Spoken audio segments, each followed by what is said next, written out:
And welcome back, everyone, to episode 83 of the Sports Coverage Podcast. My name is Andrew, alongside my co-host, Sammy.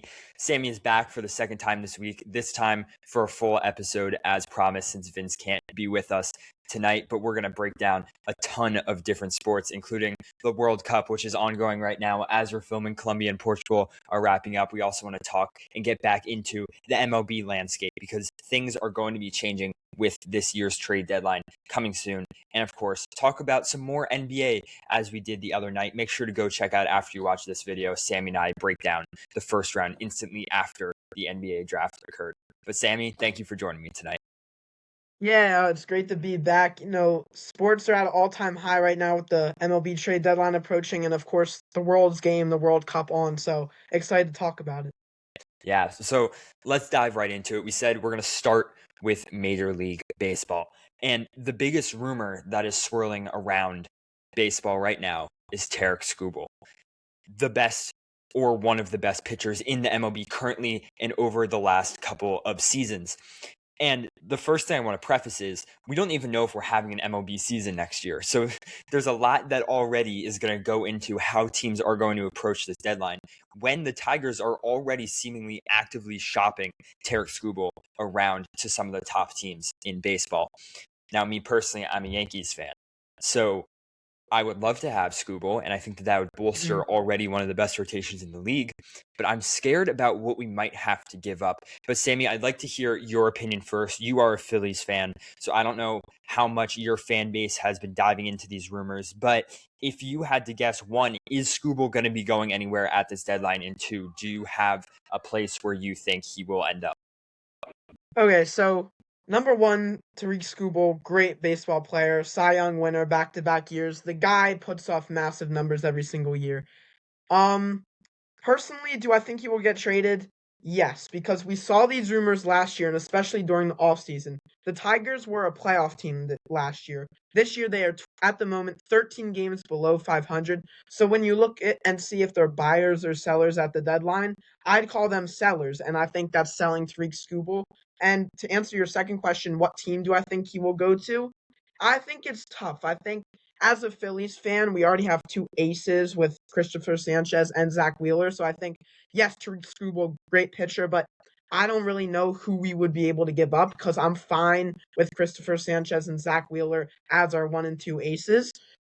Possibly a team. I mean, this would be unbelievable, but possibly the Milwaukee Brewers with Jacob Mizorowski and then getting Tariq Skubal. They have a pretty solid farm system. They have a young team, a team that carries a lot of talent and potential. So I think if the Tigers do want to get a really good player, really good potential player, I think the Brewers are definitely one team to possibly keep an eye on. Yeah. I think from a Yankees standpoint, diving into the farm system that I'm familiar with, maybe not as much with other teams that you mentioned, but this is going to take two of our top three prospects at minimum to get Tarik Skubal to New York. And for a rental at that, when maybe you're also skipping an entire season next year, depending on how the negotiations go. And that's George Lombard Jr., who I think is like now a number 7 overall prospect, or at least he's top 10, top 15 in all of baseball right now. And that's our up and coming shortstop, the backup plan for Volpe, as you will. And we know Anthony Volpe hasn't been playing well. Spencer Jones is now playing in the major leagues, but that's another guy that they said would need to be part of this deal. And I think that, he's the second coming of Aaron Judge, according to people, and he's starting to heat up and get there and suddenly starting to get going. I think he's batting like 270 right now, not playing on a daily basis. I would hate to give the two of them up. And then you have Elmer Rodriguez Cruz as a pitcher. If they're going to want to get a pitcher back, it's going to be him or Carlos Legrande. I don't feel comfortable giving up those caliber players in exchange for Tarik Skubal when I think that the rotation is one of the things that the Yankees don't really need to focus on fixing right now. We have bigger problems with the bullpen, or we have bigger problems with the fact that our third basemen are both batting like 220 or 210 or something like that. Like, bigger things need to be addressed at this deadline. And again, would love to have Tarik Skubal if we have the chance, but I'm scared what Cashman and what Hal Steinbrenner are willing to give up in this trade, because I don't know. I think that would make me want to have him a little less, knowing what the cost may be. Yeah. I do, as like the Yankees, like you said, their infield has a little bit of problems. Their bullpen. If you would go for like a, I don't know if the Astros or any team would do this, but a Jeremy Pena type guy, would Mm. you rather go for him to solve your infield problems, or would you still try and go for Tariq Skubal to feel like solve your overall problem? That is a good question, actually. I think Jeremy Pena, I think because you have Lombard coming up, he'll be ready Mhm. by the end of this season. At this point, I think you table the shortstop issue for right now. And I think you would want to go into free agency and probably pick up a third baseman or a catcher. A catcher, though, is something I'll talk about catching for the Yankees a little bit later. But Mhm. um, I would not necessarily want to go for Jeremy Pena because I think he's also had a couple of injuries over the last couple of years. True. If Yeah. I'm not wrong, uh, and I don't know about adding another shortstop that is relatively like Injury prone. he's kind of streaky, you know, because I know he had that Yeah. first really good season. Then what did he bat last year? Let me find this out. He was Yeah, an all-star. He batted. he was an He all-star. did have a Yeah, pretty good season. so he's getting he's getting there. Oh, he's Yeah. 290. Okay, maybe depending on the asking price, I'd be fine with Jeremy Pena, but I think that's kind of a Mhm. stupid trade to make, knowing who you have next up. So, Yeah. uh, I hope that the focus isn't all on Skubal though, Mhm. for the Yankees. But I think that I agree with you. He is going to get moved at this deadline, and it just really depends where that's going to be. Because there's a lot of suitors out there. Because especially teams like the Brewers are in win now mode. Like I Yes. think second place in the National League, second place overall in Major League Baseball by record. They're in Mhm. win now league. And you know, you've Mizorowski, who is now one of the best young talents in Major League Baseball. Yeah. I don't think you want to waste the opportunity you have in front of you. And maybe that means you're going for Skubal this year and you're making him your game 5 or game 4 starter in the World Series this year. Like who knows? Mhm. Um, Yeah. so that could be interesting. Um, Mhm. I would be interested to see if he moves. I have a feeling that he will. You have a feeling that he will. So we'll be sure to keep tabs on that as the rumors swirl. But speaking Yes. of rumors, we wanted to each come to the table with another player in Major League Baseball that we think is going to be on the move this trade deadline and where. So I'll let Sammy take away first with what his prediction is. So I'm actually going to stay on the Tiger side of things because they are in a tough spot right now as a franchise. They had high hopes coming into this season, especially winning the division last year and end up making the playoffs. But now, like I said, 14 games below 500. I think Riley Green is a guy definitely keep an eye on. You know, all-star last season, batting 290 this season, but still not hitting for the amount of home runs or RBIs as he did last year. But maybe that's just because overall the whole team isn't producing, including him. So I think a a team like, I don't know, like one of these contending teams, like we said, like the Brewers, like the Dodgers, like the Phillies, like the Yankees, could all go for like a outfielder with the potential of Riley Green because yes, he's not having the best of seasons this year, but last year he was an all-star and had 30 plus home runs. So I think he will definitely be a guy to keep an eye on this trade deadline for sure. Riley Green is an interesting case, I think, because that could be one of the guys that would be either super protected by the Tigers or someone that they're going to look to shop. I think that he is single-handedly keeping them afloat right now. So I don't know if that means that he's going to be on that, like, you can't touch this, we need this to survive this Untouchables, next yeah. couple of seasons, or if that means like, hey, maybe we could go out and get a bag for him. Because you're right, I think he was an all-star the past 2 seasons. Hmm. Um, by the way, batting far worse than he is now. He's batting 290. Last year, he was batting 260. And he was an Yeah. all-star, and I think he led. Oh God, this is crazy. He led the league in strikeouts last year. Wow. So, and he's already halfway to his total last year right now. So, kind of a on base or go down swinging type situation for Yeah. Riley Green, which could scare some teams away in the trade market. But I think the Hmm. Tigers will get an absolute haul for him. I mean, imagine you have your rebuild completed basically if you trade away Scooble and Riley Green in one or in one trade Exactly. deadline. You literally have your future set up for the next like decade and a half. So Hmm. that would be interesting if they go full sell. Because I Yeah, think by trading Riley Green and then also getting rid of Scooble, you're going all in. yeah, for sure. But also, like, as we're talking about, will there be MLB next season? If there isn't, both these guys age another year. No baseball means possibly Yeah. value goes down. So I think as a Tigers franchise, who knows? Maybe you do get rid of both these players because you will get young, exciting prospects in the future. And if there's no baseball next season, you're not really losing value, I would say. Yeah. And this might be a bit of a interesting way to look at it, but if you're going to trade for a haul of prospects, minor league baseball isn't affected by a lockout. You're still Hmm. going to have minor league baseball all next season where these guys are developing. So Yeah, I don't know. Maybe that's a strategy for the Tigers. maybe. Um, Yeah. but we will soon see. For me, my player, I guess this one's a little more rumored to actually be happening. Ryan Jeffers Hmm. to probably the Yankees because our catching is horrendous. I think I saw that Austin Wells right now has the worst OPS of any Yankee in like the first however many games of the season we've played in history. Really? Um, so that's a problem. That's not That's great. a major problem. Yeah. Um, especially when you're still making him your day-to-day catcher, and the young catcher you just called up in Ali Sanchez is on the paternity list, and that was also sick and also got like hit by a foul ball or something. And then you Hmm. have JC Escara just going in between AAA and MLB like probably once a week at this point, just trying to get back and forth. And then you have Austin Wells just stinking up the place. Ryan Jeffers though, breaking out this year. 295 batting average, 7 home runs. I think he's been injured for quite a little bit, actually. Uh, he's only on the 10 days, so assuming he'll be off for sure before the trade deadline comes around.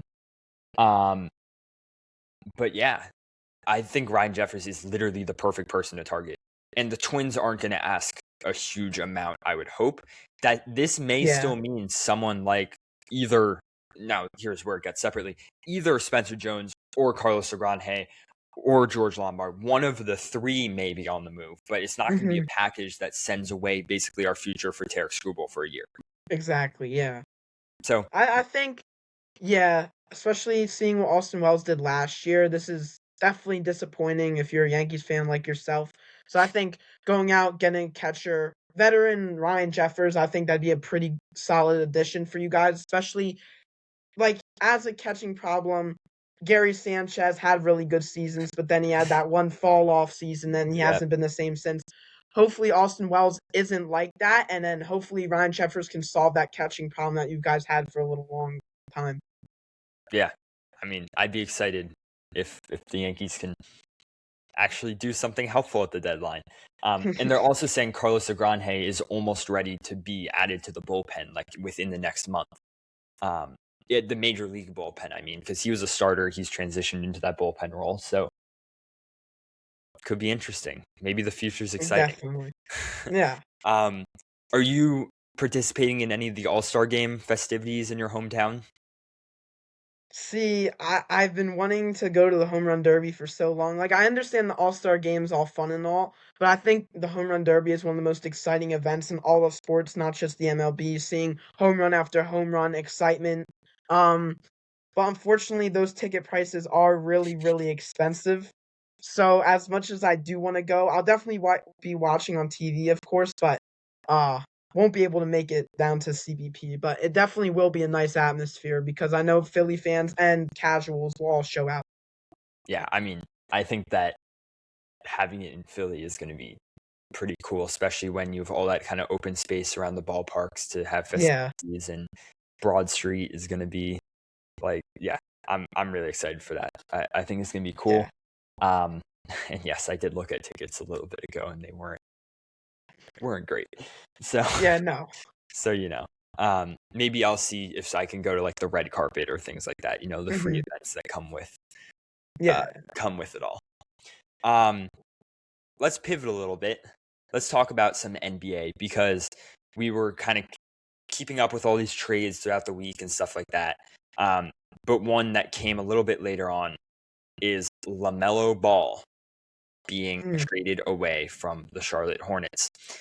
And I think that this was one of the more interesting trades because of the personality clash that is about to happen in the Timberwolves organization. How how are LaMelo and Ant about to work together in like a reasonable manner and keep everyone that works at the Timberwolves organization sane? Who knows? It's gonna be insane. Like, I saw the day that he did get traded in the morning, actually. There were rumors that, okay, the Hornets are interested in possibly trading LaMelo Ball. I did not think in any way that the Timberwolves were one of those people. I understand they just got rid of Julius Randle, yes, but to or to acquire a guard after trading away your center, like, definitely shocked me. And now having two really ball dominant guards with Anthony Edwards and LaMelo Ball, it's gonna be very, very interesting to see. I'm excited at the same time, but I'd be a little bit nervous as a Timberwolves fan because those two personalities usually don't clash, especially in a I want the ball NBA. Yeah, like I don't know. And I don't think that LaMelo's ever had kind of a role like that where maybe he's not the first option all the time and he's sliding into that role. The other thing is, I mean, the Hornets won this trade in such a big way. I think Naz Reid is one of the most underrated players in the NBA right now. And giving him now the ability to take a much larger role with the Hornets, I think he's going to break out in a huge way. Plus, I think they netted a first-round pick and then 3 first-round pick swaps. Yeah. They definitely got a haul for a guy. I mean, I was talking with friends yesterday about the trade, and they were saying LaMelo Ball is a top 15 player in the NBA. I thought that was absolutely insane.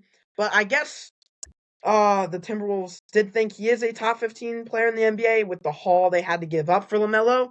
So I think Charlotte, it will be interesting to see for the Hornets because if we look at them as a team, last year started off really slow, but then after the All-Star break, they were one of the hottest teams, best teams in the NBA. And now getting rid of, yes, I understand LaMelo is almost a walking triple-double every single night, but he also had the most turnovers in the league. So if we're talking about, okay, are we valuing turnovers and throwaway possessions, or are we valuing lots of young potential and teamwork? I think the Hornets definitely have a chance to possibly improve on what they did this year. 100%. Yeah, I mean, I think the Hornets are going to really get much better in a big way from this trade. And I don't know. I think dumping off LaMelo is actually a smart move from It is, yeah. From both the PR side, but also I think you're going to get a better product out there with Naz Reid. That maybe the tenacity change is something you need for this team that really has been struggling over the last couple of seasons when it comes to fighting through and staying strong throughout rough seasons. So could be interesting. I'm excited. It will be very interesting. Yeah, I'm excited to see how this turns out. Yeah, it's gonna be fun.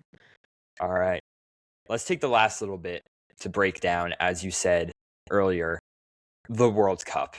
Still going on. We're nearing the end of the group stage. In fact, in about, 3 hours, we're going to be done with the 2026 World Cup group stage, which is ridiculous. Went so fast. To say. Yeah. Insane to say. But the game just ended that we were kind of keeping tabs on. Colombia, Portugal, 0-0. A lot of opportunities for both clubs or nations to score. And it didn't happen. For sure. But with that, I predicted this. I don't know how many people did. Colombia topped the group. I did not. Honestly, I had Portugal topping the group, and I had Portugal end up winning the World Cup. Do I believe that still? to the slightest, yes, because we saw what they did against Uzbekistan. Yes, Uzbekistan isn't a great team whatsoever, but to see Ronaldo get involved, to see Nuno Mendes get involved, to see Rafael Leao get involved, I think Mhm. this team definitely still has the potential. I still think they have the best midfield in the entire World Cup with Bruno Fernandes and then the two PSG fellows in Vitinha and João Neves. So I think this Portugal team, we've seen them do it time and time again where they defy the odds. And I think, yes, they didn't top this group, but maybe they're going to be a little bit more under the radar now, not as the top group, not with the most expectations because they weren't first in the group. So I think it will definitely be interesting to see how this Portugal team responds. Yeah. I mean, I think Portugal is one of those teams where it's like, I don't know what's going to come of them, because I think that as soon as they meet a top team, like Colombia is a great team, but as soon as they meet Mhm. one of those top five powers, I don't think it's going to go well for them at all.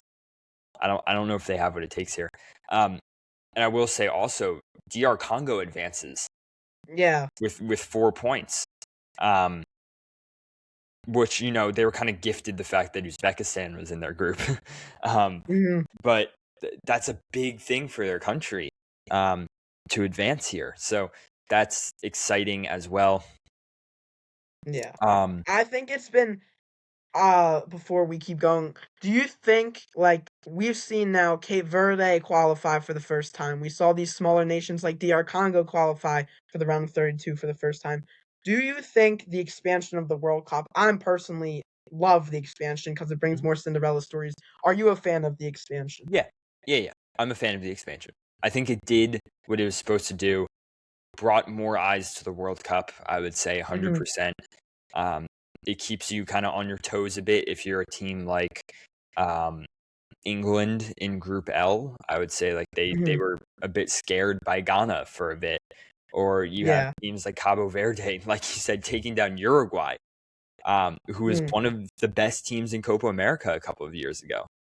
Um, like that's crazy.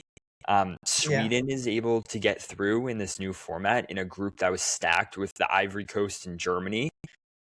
You have Scotland qualifying for the first time in what, like 20 something years, and 28 years, yeah. 28 years, but unfortunately being knocked out. But you're playing and holding up to teams like Brazil and Morocco, who are top Mhm. 7 teams in the world. You have Bosnia getting through after Cinderella story of their own before the tournament even started, beating Italy on penalties. This is awesome. Yep. It's Yeah, it's really cool. great. I love it. Mhm. I think it worked really well. Unfortunately, not well enough for Korea to advance somehow. Yeah. But you know, um, but South Africa advanced. That's another one. There you go. South Africa Yeah. able to pick up that crazy win, and advance their way through. So yeah, the World Cup has been fantastic this year, and I'm really excited Mhm. to see how it continues on, especially with the U.S. also playing pretty well. Yes.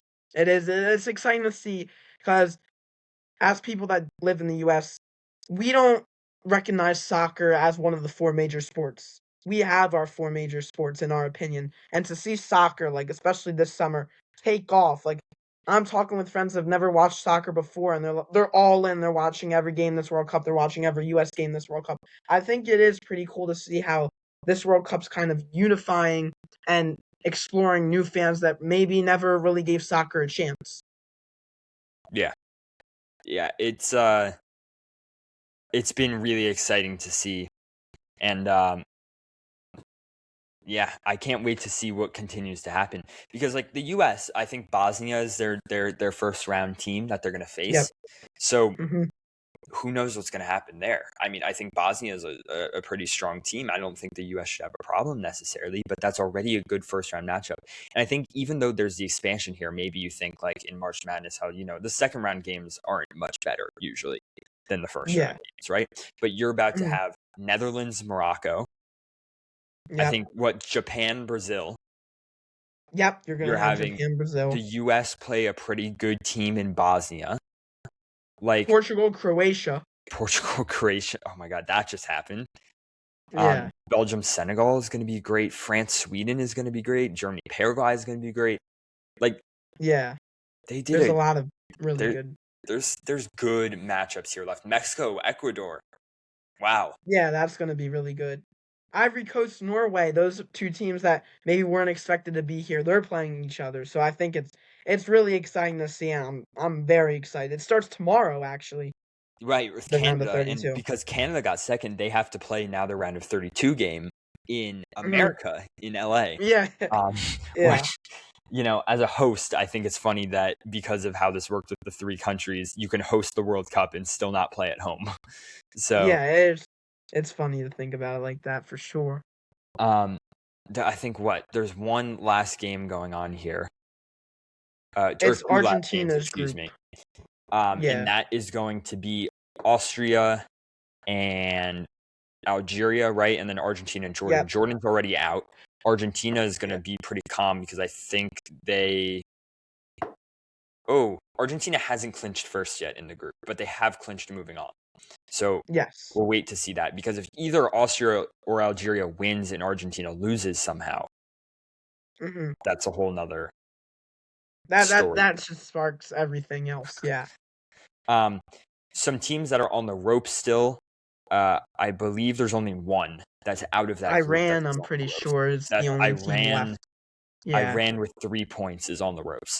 Hmm. Depending on how Austria and uh, Algeria finish here. I think, Yeah. yeah, depending on how they finish here. So Iran will go through if Algeria loses tonight. Hmm.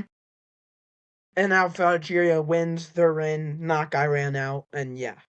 Wait, would if Algeria wins and all or Austria loses, is Austria still in? If Austria, because they Because would still they be on. are tied on points. They would be on 3 points, but and their goal Goal differential right now differential. is 0. So if they lose 1-0, that's -1. They would still be ahead of Algeria. No, they'd be behind. Would they? Algeria has a win, so they would have 6 points and Austria would have 3 points. Oh, And right, right. Oh, because you're saying if yeah, Algeria won. If Algeria won, Austria lost by 1, they would be ahead of Iran, I no, they'd think. be knocked out because of goal difference. They'd be on 3 points and a -1 goal difference, and Iran's 0 goal difference. Oh, you're right. Oh my God. So this is a win in Oh end game, no. basically. Yeah. Okay. Well, there you go. Yeah. This is going to be a good way to end.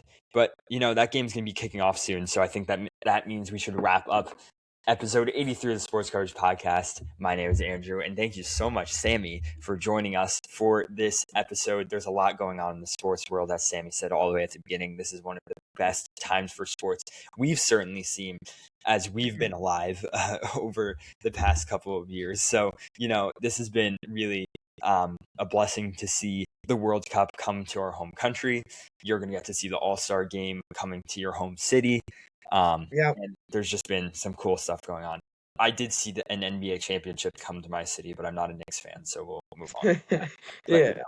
it's still cool to see some finally some hype back in the city of New York about sports, though. So that's great.